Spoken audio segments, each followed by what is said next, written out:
మంచిర్యాల జిల్లాలో నాటు బాంబులు కలకలం రేపాయి. ఒక నాటు బాంబు పేలి ఆహారం కోసం వెళ్తున్న గేదె తీవ్రంగా గాయపడింది. ఈ ఘటన జన్నారం మండలం బాదంపల్లి గోదావరి తీరంలో జరిగింది.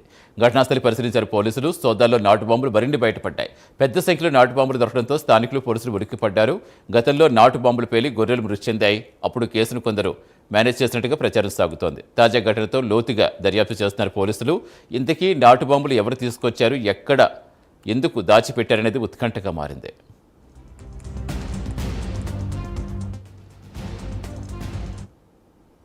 పూర్తి సమాచారం ఇచ్చేందుకు మా కరెస్పాండెంట్ చంద్రశేఖర్ జరుగుతుంది. చంద్రశేఖర్, అసలు ఏం జరిగింది? గతంలో కూడా ఒకసారి పెట్టినా దాచారని చెప్తున్నారు.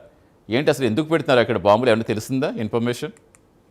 ఓకే సతీష్, ఏదైతే మంచిర్యాల జిల్లా బదంపల్లిలో నాటు బాంబులు అయితే కలకలం రేపాయి. దీనికి సంబంధించింది ఏదైతే అక్కడ ఉన్న గేదెలు తినడంతో అయితే పేలి తీవ్రంగా గాయాలు పాలయ్యారు. దీనికి సంబంధించి అయితే స్థానిక ఎస్ఐ జన్నారం సంబంధించిన ఎస్ఐ అయితే ఉదయ్ కిరణ్ దర్యాప్తు చేస్తున్నారు. ఒకటేసారిగా ఈ గోదావరి పరివాహక ప్రాంతాల్లో ఇలా నాటు బాంబుల కలకలం అయితే తీవ్రంగా సంచలనం రేపిందని చెప్పవచ్చు. దీనికి సంబంధించి అసలు ఎవరున్నారు, దీనికి కారణాలు ఏంటి, అసలు గోదావరి పరివాహక ప్రాంతాలలో చేపల కోసం పెట్టారా లేదంటే వేరే వేటగాళ్ళు ఏమన్నా ఈ నాటు బాంబులు అమర్చారన్న దానిపైన అయితే ఇప్పటికీ జన్నారం ఎస్ఐ అయితే దీనిపైన కేసు నమోదు చేసి ఎంక్వైరీ అయితే చేస్తున్నారు. దీనికి సంబంధించి పలు గేదెలు తీవ్రంగా గాయపడడంతో అయితే స్థానికులు దీనికి సంబంధించి జన్నారం పోలీస్ స్టేషన్ లో ఫిర్యాదు అయితే చేయడం జరిగింది. ఏది ఏమైనా కూడా ఈ నాటు బాంబులు గతంలో కూడా ఆ జన్నారం ప్రాంతంలో కలకలం రేపాయి. మళ్ళీ ఈ జన్నారం ప్రాంతంలో కలకలం రేపడంతో అయితే దీనికి సంబంధించి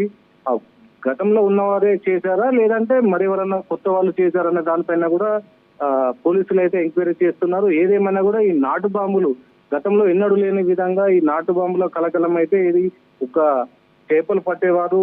గతంలో గోదావరి ప్రాంతాలలో అయితే నాటు బాంబులు వేసి చేపలు పట్టేవారు. దీనికి సంబంధించి మరేదైనా కారణాలు ఉన్నాయనే దానిపైన అయితే పూర్తి ఎంక్వైరీ అయితే జరుగుతుంది. ఏదేమైనా కూడా ఈ నాటు బాంబుల కలకలం అయితే ఇటు మంచిర్యాల జిల్లాలో ఒక సంచలనం అని చెప్పవచ్చు సతీష్. ఏదేమైనా దీనికి సంబంధించి ఎస్ఐ అయితే పూర్తి విచారణ కొనసాగుతుంది. మనం ఎస్ఐ తోటి మాట్లాడినా కూడా దీనికి సంబంధించి విచారణ కొనసాగుతుంది. త్వరలోనే అసలు ఎవరు పెట్టారు, దీనికి సంబంధించి ఎవరు పెట్టారనేది అయితే ఎంక్వైరీ అయితే జరుగుతుందని అయితే చెప్పడం జరిగింది.